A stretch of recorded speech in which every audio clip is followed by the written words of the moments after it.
Dobar dan, dame and gospodo. Good afternoon, ladies and gentlemen.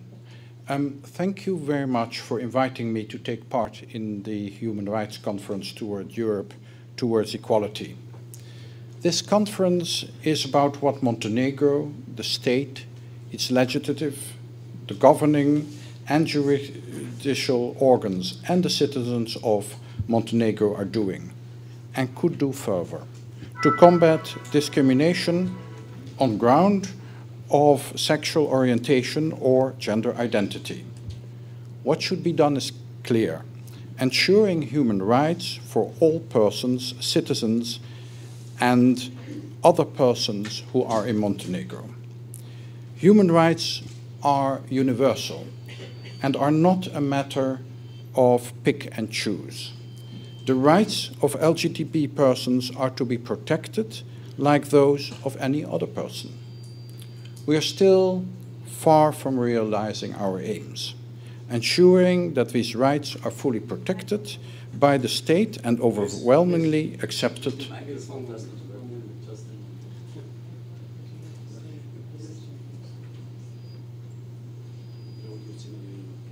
Our aims, and that is ensuring that these rights are fully protected by the state and overwhelmingly accepted among citizens.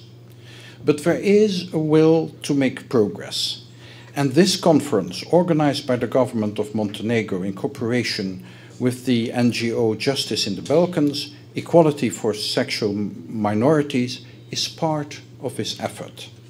And I particularly welcome the commitment of Deputy Prime Minister Markovic in opening this conference, taking charge of the issue and making such clear and forceful statement as to the aims of the government in this respect. Having in mind the actual situation of LGTB persons in many countries in the Western Balkans, as highlighted in discussions whether pride parades should or could take place in a secure environment, show that real equality will only be achieved if we fully devote ourselves to that goal. It takes a change of mentality and dialogue among all stakeholders: the state, the legislature, the government, socio-economic and security structures, police, judiciary, all in their respective domains have an obligation to identify problems, solve them, and to ensure respect for the law, because that is what we are talking about. Human rights defenders should encourage and society, civil society to take part in this process. The Embassy of the Kingdom of the Netherlands, through its MATRA program, co-financed this event. It aims at creating public awareness and encouraging the dialogue on LGTB issues among the government, civil sector and citizens. The conference will, in its impressive program, address such central issues like sensitivity, LGTB training for law enforcement and judicial officers. It will engage the arts. It should be a platform for exchange of views and of experiences. And it is therefore that I join the previous speakers in greatly regretting that the Montenegro NGOs are not present here today and are not here to put their side of the case forcefully here. It's a little bit a missed opportunity.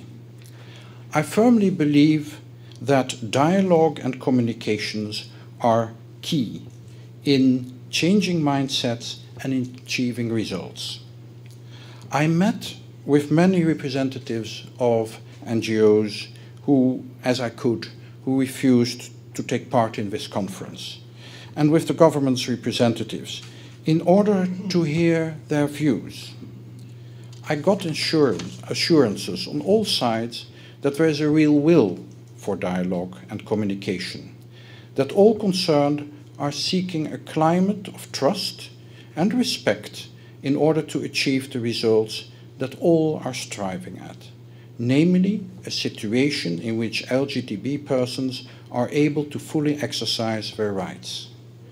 But, Chairman, there the agreement ends. To the NGO concerns, I appeal. A dialogue is necessary. A boycott is no solution. You will have to argue your case over and over again.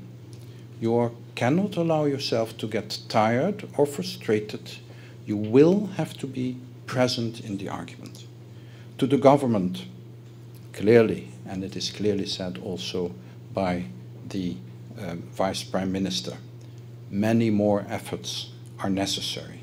And I'm so heartened by the clear statement, once again I would like to stress this, of the Vice Prime Minister, that Montenegro will work hard to achieve his aims and really wishes to be among the very foremost in this end. It will be a long way, but I think this is a very clear commitment here. The government has these obligations, not because of the EU alone, but because of the international covenants and human rights treaties to which all countries have subscribed.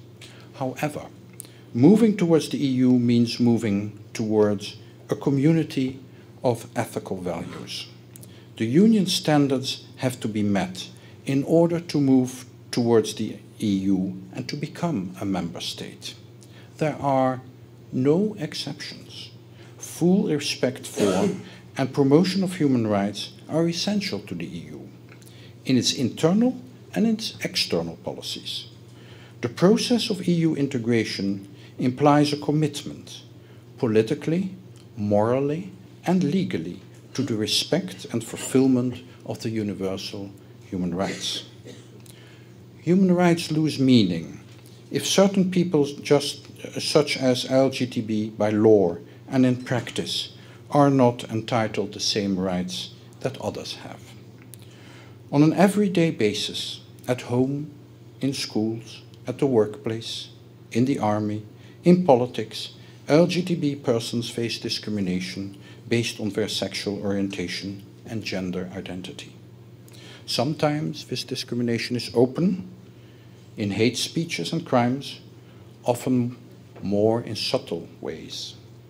Therefore, the EU is raising LGTB issues in its dialogue and cooperation with third countries, and certainly with countries who aim at joining this community of the European Union.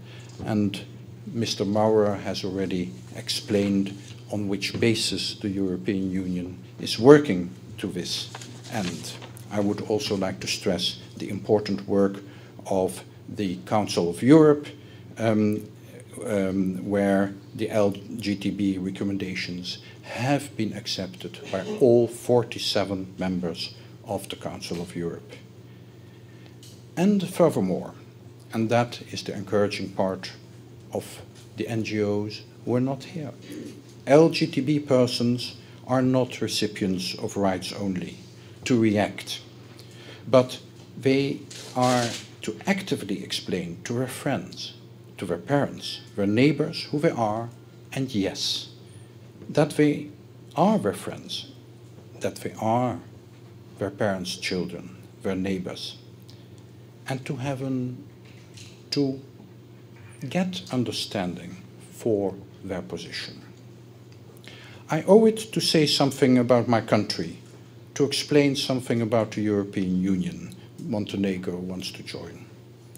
When it comes to the Netherlands, recent research shows, and it is very recent research, I just got a booklet here which will be published and will be in the conference tomorrow, with even higher figures than I had in my note, that more than 90%, 91% of the Dutch population agrees with the statement, gay men and lesbians should be allowed to live their lives as they wish.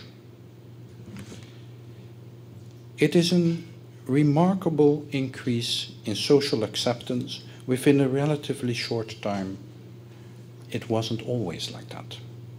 The fact that we have such a high rate of acceptance is due to the participation of many public figures in the process of securing human rights for LGTB persons. Apart from the government, various organizations, political parties, private sectors, companies and individuals are playing a very important role in this process. Nevertheless, general acceptance is still by no means complete. The Dutch government's objectives are to make LGTB a topic for dialogue between different population groups, to promote safety and combating of violence against LGTB persons. Further, the Dutch government wants to promote LGTB-friendly environment in areas of education, employment and sports, and to stimulate so-called gay and straight alliances. I would like to thank the organizers for putting this conference together and express the hope that the Pride Parade will be organized soon in Podgorica in a peaceful atmosphere. It is important to keep in mind that this is about raising awareness of fundamental rights and promoting equality for all.